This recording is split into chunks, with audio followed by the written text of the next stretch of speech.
Summer holidays வந்தாச்சு, நம்ம GT Holidays வந்தாச்சு. GT Holidays, South India's #1 travel brand.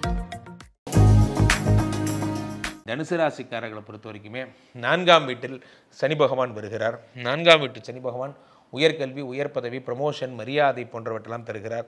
திடீர் ப்ரமோஷன், வீடு, வண்டி, வாசல் போன்றவையெல்லாம் வந்துடும். காரு, மனை எல்லாம் வந்துடும். 4ஆம் வீடு அம்மாவோடைய உடல்நல ஹெல்த் எல்லாம் நல்லாயிருக்கும். 4, 5, 6 சனி பகவான் பார்க்கிறார். சின்ன சின்ன கடன்கள்லாம் அடைச்சி முடிப்பீங்க. 4ஆம் வீட்டில் இருக்கிற சனி பகவான் 7ஆம் பார்வையாக 10ஆம் இடத்தை பார்க்கிறார். இந்த வருடம் நான் சொல்லியிருக்கேன் 3 ராசிகள் உண்டு. மீனம் 1, மிதுனம் 1, தனுசு. இவங்க 3 பேரும் 10ஆம் வீட்டு சனி கனெக்ட் ஆகிறதுனால உலக புகழ் பெறுவீங்க, பிராண்ட் ஆக போகிறீங்கன்னு சொல்லியிருக்கேன். அவ்வகையில் உங்களுக்கு சனி பகவான் 7ஆம் பார்வையாக 10ஆம் இடத்தை பார்ப்பதால் பெரிய பிராண்டாக போகிறீங்க. உங்களுடைய தொழில் உலக புகழ் பெறும். உங்களை தெரியாத ஆளே கிடையாதுங்கிற அளவுக்கு நீங்கள் பெரிய ஆளாவீங்க. 10ஆம் இடத்தை சனி பகவான் பார்க்கிறார். அதே மாதிரி சனி பகவான் 10ஆம் பார்வையாக உடம்பை பார்க்கிறார், ஒன்றை பார்க்கிறார். ஒன்றை சனி பகவான் பார்க்கும்போது உடலில் இருக்கக்கூடிய நோய்கள் எல்லாத்தையும் நிவர்த்தி பண்ணுறார். ஆக சனி பகவான் உங்களுக்கு மிகப்பெரிய அற்புத பலன்களை, ப்ரமோஷனை தந்துட்டார், வேர்ல்டு லெவல் ரீச்சை கொடுத்துட்டார், உடம்பை பார்த்துட்டார் போன்ற நல்ல விஷயங்கள்லாம் பண்ணுறார். அதே நேரத்தில் குரு பகவான் உங்களுக்கு 7ஆம் வீட்டில் மறைந்து இருக்கிறார். 7ஆம் வீட்டில் இருக்கக்கூடிய குரு பகவான் உங்களுக்கு திருமண யோகங்களை உண்டு பண்ணுகிறார். திருமண யோகங்கள் மட்டுமல்ல, 7ஆம் இடம் என்பது வெளிநாட்டு யோகங்கள். அந்த வெளிநாட்டு யோகங்களையும் உங்களுக்கு தருகிறார். ரொம்ப நாளாக ஆசைப்படுறாங்க, குருஜி நான் லண்டன் போகணும், அமெரிக்கா போகணும். கவலையப்படாதீங்க, உங்களை ஒரே தூக்கி உங்களை லண்டனில் உட்கார வச்சுருவார் குரு பகவான். குரு பகவான் 7லிருந்து 5ஆம் பார்வையாக உங்களுடைய 11ஆம் இடத்தை பார்க்கிறார். 7லிருந்து 7ஆம் பார்வையாக 1ஐ பார்க்கிறார். 7லிருந்து 9ஆம் பார்வையாக 3ஆம் இடத்தை பார்க்கிறார். இந்த 3ஆம் இடம் என்பது முயற்சி. அந்த முயற்சியில் இருக்கக்கூடியது ராகு. அந்த ராகுவை குரு பகவான் பார்க்கும்போது முயற்சிகளில் வெற்றி போன்றவற்றை தருகிறார். ஆக தனுசு ராசிக்காரர்கள் எல்லாம் அடுத்த லெவல் ஹையர் ப்ரமோஷன் வாங்க போகிறீங்க. பேச்சுலராக இருந்தால் கல்யாணம் ஆக போகுது, லாபங்கள் சம்பாதிக்க போகிறீங்க, லைஃப் ஸ்டைல் மாறப்போகுது. இந்த தமிழ் புத்தாண்டு திகட்டாத நற்பலன்களோடு உங்களுக்கு பிறக்கிறது. மனதிற்கு மிகவும் இனிய மகர ராசிக்காரர்கள் 3 நல்ல விஷயம். சகாய சனின்னு சொல்லுவாங்க. 3ஆம் இடத்தில் வரக்கூடிய சனி பகவான், 3ஆம் இடம் என்பது முயற்சியில் வரக்கூடிய சனி பகவான் உங்களுக்கு நிறைய நற்பலன்களை தரப்போகிறார். ஏன்னா சனி பகவான் 3ஆம் வீட்டில் இருப்பது உங்களுடைய முயற்சியை தொடர்ந்து ஓடுன்னு முயற்சியை ஓட வச்சுட்டே இருப்பார். 3ஆம் வீட்டு சனி பகவான் 3, 4, 5ஐ பார்க்கிறார். குழந்தை பிள்ளை பிராப்திக்கெல்லாம் அருள் புரிகிறார். 3ஆம் இடத்து சனி பகவான் 7ஆம் பார்வையாக உங்களுடைய 9ஆம் இடத்து பாக்கியஸ்தானத்தை பார்க்கிறார். 3ஆம் இடத்து சனி பகவான் 10ஆம் பார்வையாக 12ஆம் இடமாகப்பட்ட விரயஸ்தானத்தை பார்க்கிறார். ஆக இந்த 3 ஸ்தானங்களுமே உங்களுக்கு ரொம்ப யூஸ்ஃபுல்லான ஒரு ஸ்தானங்களாக அமைப்பதற்கான ஒரு யோகங்கள். அதே நேரத்தில் குரு எல்லாரும் சொல்கிறாங்க 6ஆம் இடத்துல குரு மறைஞ்சிட்டாரு, குரு 6ஆம் இடத்துல மறைகிறது ஒரு மறைவு அப்படின்னு. அப்படி கிடையாது.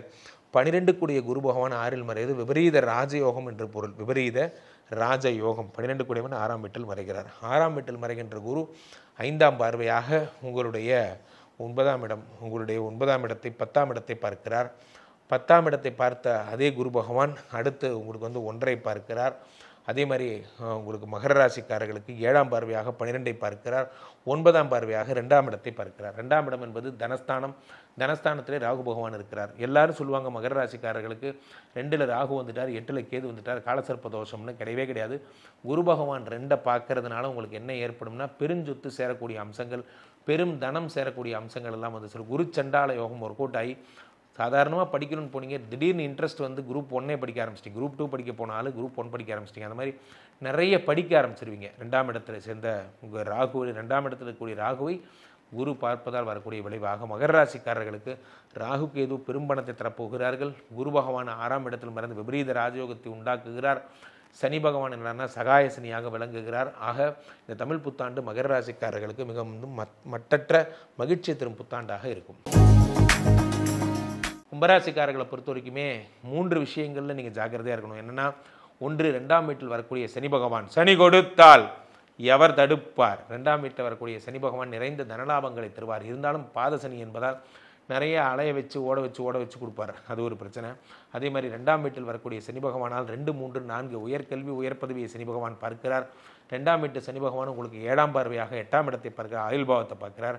ஆயுசுக்கு ஏதாவது பிரச்சனை, அதே மாதிரி இது பார்த்திங்கன்னா அசெட்ஸ் மேனேஜ்மெண்ட்டெல்லாம் சனி பகவான் பார்க்கிறார். அதே மாதிரி சனி பகவான் 10ஆம் பார்வையாக உங்களுடைய 11ஆம் இடத்தை பார்க்கிறார், லாபஸ்தானத்தை பார்க்கிறார்.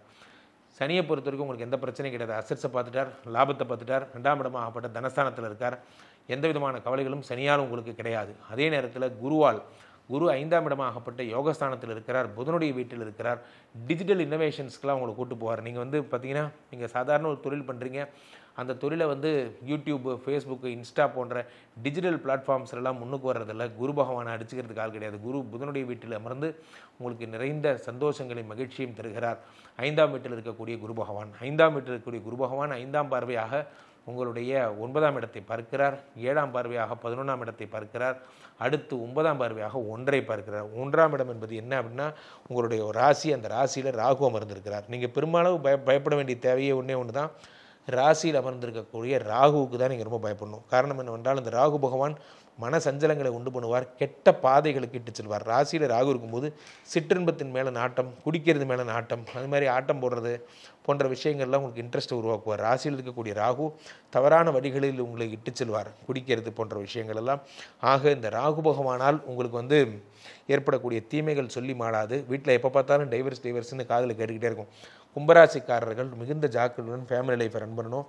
சிறு கெட்ட பழக்கங்கள் கூட உயிர்கொல்லி என்பதை மனதில் கொள்ள வேண்டும். மீனராசிக்காரர்களை பொறுத்த வரைக்குமே ராசியிலேயே சனி பகவான். இது எல்லாரும் சொல்லுவாங்க ஜென்மசனி வந்துடுச்சுன்னா போச்சு, உங்களுடைய எல்லா நல்ல விஷயங்களும் போயிடும். ஜென்மசனி வந்து உயிர்கொல்லி, ஜென்மசனி வந்து நின்று கொள்ளும், அதெல்லாம் சொல்லுவாங்க. அதெல்லாம் சும்மா. ஜென்மசனி அப்படிங்கிறது என்ன அப்படின்னு பார்த்தீங்கன்னா, உடம்புல உட்கார்ந்துருக்கிற சனி பகவான் குருவினுடைய வீட்டில் இருப்பதால் அதற்கு தோஷம் எதுவும் கிடையாது. 1. 2வது 3, 7, 10 பார்க்கிறார் சனி பகவான். முயற்சியை பார்த்துட்டார். அதே மாதிரி 7ஆம் இடமாகப்பட்ட நியூ எக்ஸ்போசர்ஸை பார்த்துட்டார். 10ஆம் இடமாகப்பட்ட பெரும் புகழ், அரசியல் போன்றவற்றை பார்த்து விட்டார். 10ஆம் வீட்டோட சனி பகவான் கனெக்ட் ஆகும் பொழுது உலக புகழ் பெறுவதற்கான விஷயங்கள் எல்லாத்தையும் இந்த சனி பகவான் தருகிறார். 3, 7, 10 பார்த்துட்டார். அதே நேரத்தில் 10 குரு பகவான் 4ஆம் வீட்டில் மறையும் பொழுது, 4ஆம் வீட்டில் கேந்திர பலம் பெறும் பொழுது உங்களுக்கு தொழிலில் நீங்கள் தான் ஃபஸ்ட்டு, நீங்கள் தான் வந்து டாப்பராக ஆகிடுவீங்க.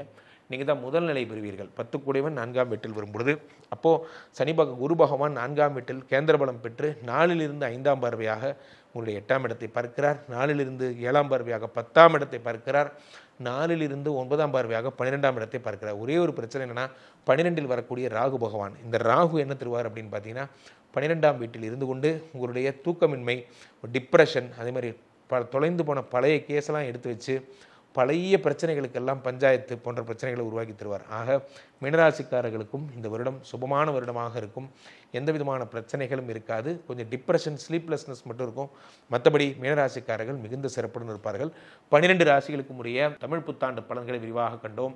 இதில் யார் யாருக்கெல்லாம் அஷ்டம சனி, அஷ்டம குரு வரவர்களாம் தகுந்த கிரகங்களுக்கு சென்று பரிகாரங்கள் செய்து கொண்டு இந்த விசுவாசுவ வருடத்தில் எல்லா விதமான நலங்களும் வளங்களும் பெற்று சகல சந்தோஷங்களுடன் வாழ ஏறொரு நேயர்கள் அனைவருக்கும் என் வாழ்த்துக்கள். நன்றி. சம்மர் ஹாலிடேஸ் வந்தாச்சு, நம்ம ஜிடி ஹாலிடேஸும் வந்தாச்சு. GT holidays, South India's number 1 travel brand.